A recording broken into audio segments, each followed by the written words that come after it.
तो बहुत सारे लोग रणबीर कपूर के एक्सप्रेशन को लेकर और उनके लुक्स को लेकर बात कर रहे हैं, उस पर ट्रोल कर रहे हैं कि इसमें रणबीर कपूर का एक्सप्रेशन ही नहीं दिख रहा है। तो वहाँ पे एक चीज़ मैं आप लोगों को बता देना चाहता हूँ कि अगर आपने भगवान राम के बारे में पढ़ा है या फिर उनके बारे में सुना है तो उनका पर्सोना और उनका छवि कैसा था, कैसा है, वो सब चीज़ों को एक बार याद करो और उसके बाद रणबीर कपूर का जो एंट्री सीन है उसको पॉज करके बस एक बार देखना, फिर समझ में आएगा कि वो क्या चीज़ एक्सप्रेस किया है रणबीर कपूर। और जहाँ पर रणबीर कपूर को एक्सप्रेशन देने की ज़रूरत है वहाँ पे उन्होंने ज़रूर दिया है। वो शायद तुमने नोटिस नहीं किया होगा। ये वॉर वाला सीन देखो और यहाँ पे डिटेल से देखना कि रणबीर कपूर का एक्सप्रेशन दिख रहा है। इवन ये भी पता चला कि रणबीर कपूर पहले भगवान राम का कैरेक्टर प्ले नहीं करना चाहते थे, कि उनको ये लग रहा था कि मैं इस कैरेक्टर के लिए फिट नहीं हूँ, भगवान राम का जो कैरेक्टर है वो मैं प्ले नहीं कर सकता हूँ। लेकिन मैं अब ये कॉन्फिडेंटली कह सकता हूँ कि अपने जनरेशन में एक अरुण गोविल जी का भगवान राम का कैरेक्टर था और दूसरे बाद उनकी लेगेसी को कैरी करते हुए कोई आगे बढ़ सकता है तो वो है रणबीर कपूर। माता सीता और लक्ष्मण जी का भी लुक दिखा देते तो काफी अच्छा होता। जहाँ पे राजा दशरथ का लुक दिखाया इन लोगों ने, डायरेक्टली नहीं दिखाया बट वो विजुअल्स में पता चल जाता है। लक्ष्मण जी का भी लुक पता चलता है बट वो डायरेक्टली नहीं है, तो वो जो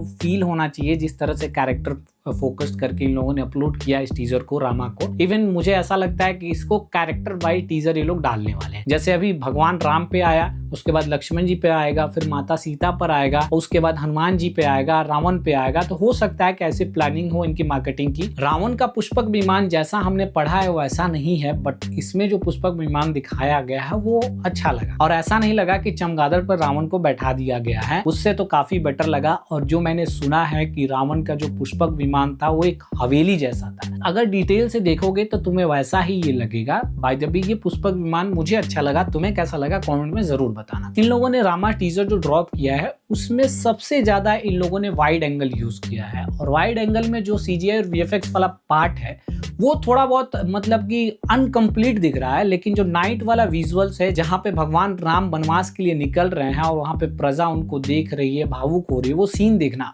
क्या मतलब खूबसूरती से उस सीन को शूट किया गया है। इस टीजर का सबसे बेस्ट विजुअल्स मुझे लगा वो। दूसरा जो रणबीर कपूर का सामने से कैरेक्टर रिवील जो हुआ वो बहुत ही बेस्ट था इस टीजर का। ओवरऑल बताऊं तो इसमें रावण के लुक को भी नहीं दिखाया गया, उसके पुष्पक विमान को दिखाया गया। तो ये बहुत ही अच्छी स्ट्रैटेजी थी। जितने सारे इंटरनेट पे बातचीत चल रही है उन सब चीजों पर ध्यान देना कम करो और खुद से जाके इस टीजर को देखो और अच्छे से देखो। मैं और इसके डायरेक्टर पे मुझे पूरा भरोसा है क्योंकि नीतीश तिवारी का डायरेक्शन में इमोशन कंट्रोल बहुत ही अच्छे से रहता है। आप लोग कितना एक्साइटेड हो कमेंट में जरूर बताना। और एक मेरा सवाल है कि टीजर आपने देखा तो ऑनेस्ट ओपिनियन जो है वही इस कमेंट में शेयर करना।